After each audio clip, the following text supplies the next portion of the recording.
बारिश का मौसम था। चिड़िया और उसकी बेटी अपने घर में खिचड़ी बना रही थीं। गुड़िया बेटी, क्या आपने दाल भगो दी है? मम्मा, मैंने दाल भी भगो दी है और चावल भी साफ कर दिए हैं। हवा के साथ खिचड़ी की खुशबू दूर दूर तक जा रही थी। चिड़िया के पड़ोस में एक दुष्ट कौवा और उसके जैसी ही उसकी पत्नी रहती थी। गोरी, ये खुशबू कहाँ से आ रही है? चिड़िया के घर से आ रही होगी। जब भी बारिश होती है चिड़िया खिचड़ी जरूर बनाती है।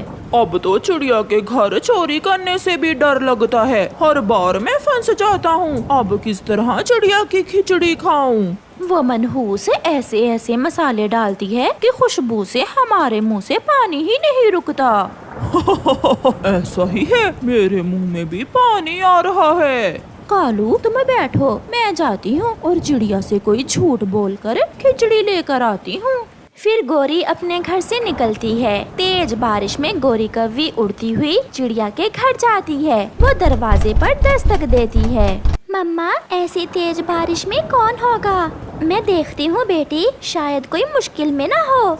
चिड़िया बाहर जाती है। चिड़िया, वो है ना लूसी कबूतरी, उसने मुझे भेजा है। माँ आई है उसकी। लूसी की माँ आई है? हाँ चिड़िया, बेचारी लूसी के घर में भोजन नहीं है। वो मेरे घर में बैठी हुई है। अगर तुम्हारे पास कुछ खाने को है तो दे दो उसे। गौरी बहन, मैंने खिचड़ी बनाई है, आप अंदर आ जाए, मैं आपको खिचड़ी देती हूँ। फिर चिड़िया गोरी को अपने घर में ले जाती है। एक बर्तन में खिचड़ी डालकर चिड़िया गोरी को दे देती है। लूसी से कहना मैंने बहुत स्वादिष्ट खिचड़ी बनाई है, माँ खुश हो जाएगी खिचड़ी खाकर। अब मैं जाती हूँ, इंतजार कर रही होगी लूसी मेरा। गोरी उड़ती है।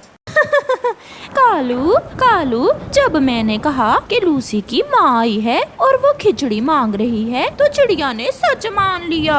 नाम लूसी की माँ का और खिचड़ी खाएगा गोरी का पति। मैं भी, हम दोनों मिलकर जो खिचड़ी खाएंगे। फिर वो दोनों मजे मजे से खिचड़ी खाते हैं। दूसरे दिन बारिश भी रुक गई थी। चिड़िया अपनी बेटी से कहती है, गुड़िया उठो बेटी, जाओ और लूसी आंटी के घर से खिचड़ी वाला बर्तन ले आओ। मम्मा, मुझे बहुत नींद आ रही है, आप चली जाएं। ठीक है, मैं जाती हूँ, आप घर में ही रहना। फिर मम्मा चिड़िया घर से निकलती है। कल की बारिश से जंगल के सभी पेड़ पौधे साफ हो गए थे। चिड़िया लूसी के घर पहुँच जाती है। लूसी बहन, माँ चली गई क्या? माँ, मेरी माँ तो पिछले महीने आई थी। तो रात को गोरी को तुमने नहीं भेजा था माँ के लिए खिचड़ी लेने? नहीं चिड़िया, उसने जरूर तुम्हें उल्लू बनाया होगा। मैं तो खिचड़ी का खाली बर्तन लेने आई थी। बहुत छोटी है वो गोरी की बच्ची। फिर चिड़िया गोरी के घर जाती है। उठ जाओ, सुबह हो गई है झूठे कौवो, कहाँ है मेरा खिचड़ी वाला बर्तन? गोरी और कालू उठ जाते हैं। चिड़िया, बर्तन वो तो लूसी के घर में है, आप जाएं, मैं अभी लूसी के घर से बर्तन लेकर आपको दे आती हूँ। मैं लूसी के घर से ही आई हूँ, उसने मुझे सब बता दिया है। झूठी कौवी, जल्दी से बर्तन दो, अब मेरा समय जाया ना करो। फिर चिड़िया अपना बर्तन लेकर घर चली जाती है। गोरी, पकड़े गए। अगर तुम रात को ही बर्तन वापस कर आती तो हम पकड़े न जाते। रात को बारिश में खिचड़ी भी मैं ही लेकर आई और बर्तन भी मैं देने जाती। तुम तो पैदा ही खाने के लिए हुए हो, खुद कोई काम न करना। ऐसे ही कुछ दिन गुजर जाते हैं। एक दिन रात को गोरी कौवी की माँ आ जाती है। माँ को अचानक देखकर गोरी परेशान हो जाती है। गोरी बेटी, इतनी हैरान क्यों हो रही हो? कुछ नहीं माँ जी, आप बैठे, मैं आपके लिए कुछ खाने को लाती हूँ। बहुत भूख लगी है मुझे, जल्दी लाओ कुछ खाने को। कालू, इधर आओ मेरे पास, मेरी बात सुनो। माँ आई है, इस समय घर में खाने को कुछ भी नहीं है। जल्दी से जाओ और पड़ोसियों से कुछ ले आओ।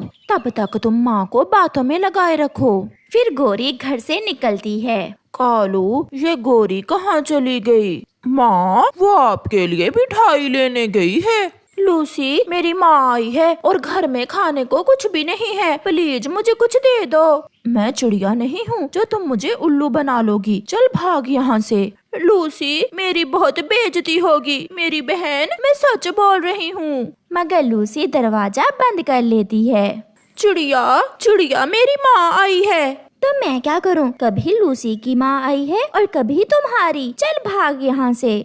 झूठ बोलने के कारण कोई भी गोरी पर विश्वास नहीं करता और अब सच में जब उस पर मुश्किल थी तो कोई भी उसकी मदद नहीं करता। इसलिए हमेशा सच बोलें क्योंकि झूठों पर कोई विश्वास नहीं करता। आपका धन्यवाद। 1 2 3 4 5 500 बना है। आज फिर मुझे कोई मुनाफा नहीं हुआ। 600 का तो मैं चिकन लाया था। क्या फायदा ऐसे धंधे का जिसमें मुनाफा ही ना हो। सारा दिन चिकन बिरयानी बनाकर बेची है और शाम को खाली हाथ ही घर जाना होगा।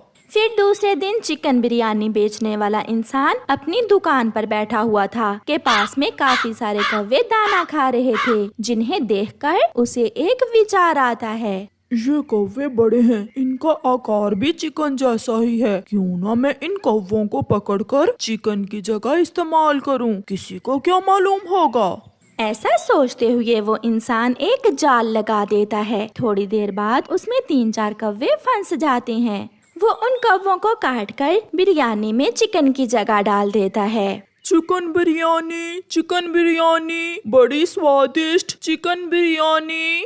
आज तुम्हारे चिकन में वो पहले वाली बात नहीं है, बहुत सख्त मांस है आज चिकन का। क्या करें जी, आजकल मंडी से चिकन ही ऐसा आ रहा है। ऐसे उस इंसान ने ये काम हर रोज शुरू कर लिया था। वो हर रोज सुबह सुबह ग्राहकों के आने से पहले पहले 2-4 कौवे पकड़ता और उनके पंख उतारकर बिरयानी में डालकर चिकन बिरयानी की जगह कौवा बिरयानी बनाकर बेचने लगा।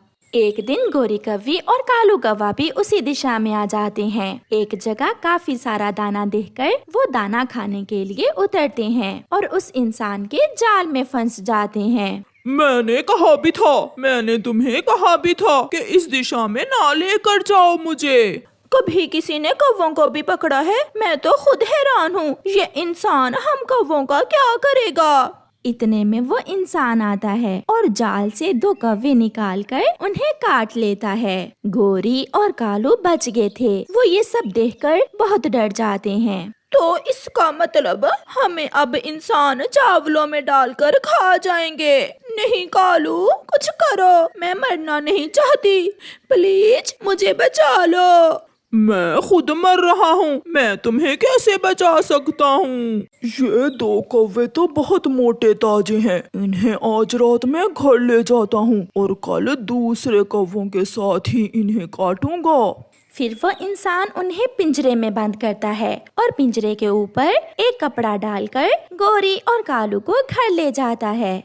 वो उन्हें एक जगह बंद कर देता है। वहाँ उन जैसे और भी 2 कौवे थे। भांजे, तुम भी पकड़ेगे? ये इंसान सबको मार देगा, सब कौवों को पकड़ेगा ये। दोस्तों, ये मेरी पत्नी है। हम पहली बार किसी इंसान की कैद में आए हैं, मगर आप सब कोई योजना बनाओ, हमें यहाँ से किसी तरह निकलना होगा। कल यहाँ हमारी तरह के 3 और भी कौवे थे जो इसने आज काट कर बिरयानी में डाल दिए। हम भी नहीं बच सकेंगे। मेरे पास एक उपाय है। कल जब ये इंसान हमें यहाँ से लेने आएगा तो फिर कालू कौवा अपने साथी कैदियों को अपना उपाय बताता है। सुबह हो जाती है। बहुत सो लिया, आज तो कोई चिंता नहीं। कौवे तो मैंने कल ही पकड़ लिए थे। अब जल्दी से जाकर कौवा बिरयानी बनाकर ग्राहकों को बेचता हूँ।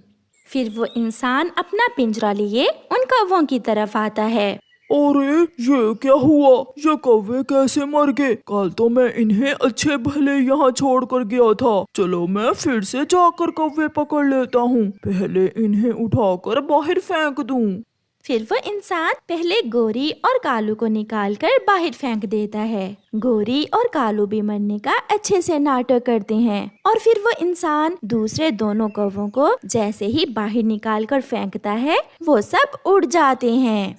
कौवा बिरयानी, ये इंसान कौवा बिरयानी बेचता है, ये इंसान कौवा बिरयानी बेचता है। रुको छोटे कौवो, रुको। शोर सुनकर वहाँ कुछ और इंसान आ जाते हैं और उस कौवा बिरयानी बेचने वाले इंसान की खूब पिटाई करते हैं। ऐसे गोरी और कालू अपनी बुद्धि से अपनी और अपने दोस्तों की जान बचा लेते हैं।